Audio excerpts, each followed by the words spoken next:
I never believed in conspiracy theories, government secrets, hidden bunkers, and classified experiments with the stuff of movies and paranoid bloggers, not my everyday reality. That changed the day I stumbled upon the entrance to the underground bunker. It was supposed to be a simple hike through the forest, a way to clear my head after a tough week at work. I had ventured off the beaten path, exploring deeper into the wood than I ever had before. The sun was beginning to set when I saw it, a rusted hatch partially covered by undergrowth.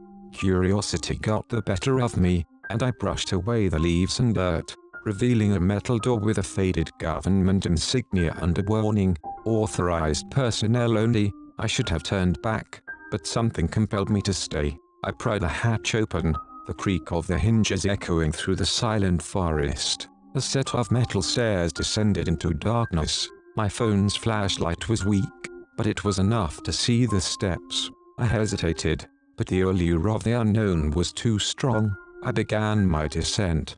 The air grew colder as I went deeper. At the bottom of the stairs, I found a long, dimly lit corridor lined with heavy, reinforced doors. The walls were concrete, and the place smelled of dampness and decay. I walked cautiously, the sound of my footsteps muffled by the thick air. The corridor seemed to stretch on forever, each door identical to the last. I stopped at one of the doors, curiosity urging me to peek inside. The door was unlocked, and it swung open with a groan.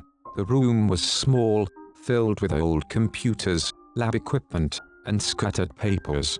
Dust covered everything, and it looked like no one had been there for years. I rifled through the papers, trying to make sense of the technical jargon and diagrams. One word kept appearing: Project Pandora. A sudden noise made me jump. It was a low hum, like machinery coming to life. I stepped back into the corridor, my heart pounding. The lights flickered, casting eerie shadows on the walls. I needed to leave, but my way back was now shrouded in darkness. The hum grew louder, accompanied by a series of clicks and whirs. I hurried down the corridor, trying to retrace my steps. The oppressive silence was now broken by strange, distant noises, metallic clanging, faint whispers, and a rhythmic thumping that echoed through the bunker.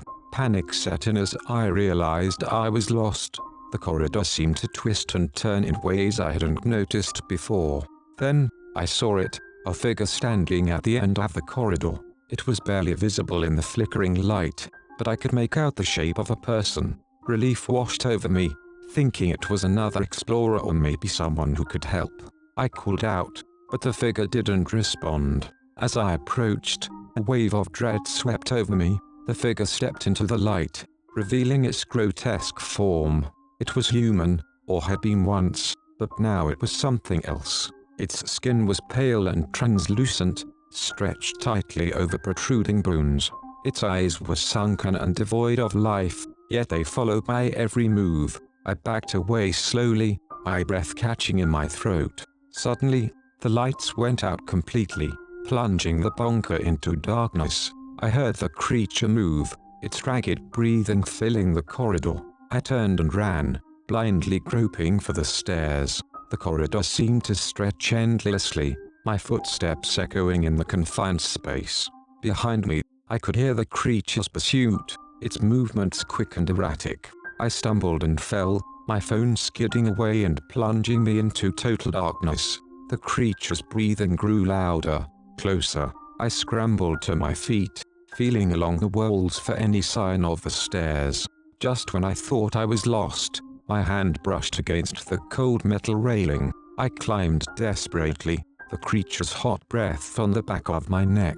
I burst through the hatch and into the forest, slamming the door behind me. The last light of the setting sun was a welcome sight, but I didn't stop running until I was safely back on the main trail. I collapsed, gasping for breath, my mind racing with what I had seen. I never told anyone about the bunker or the creature that lurked within its depths. Some nights, I wake in a cold sweat, convinced I can still hear that low hum and the rhythmic thumping.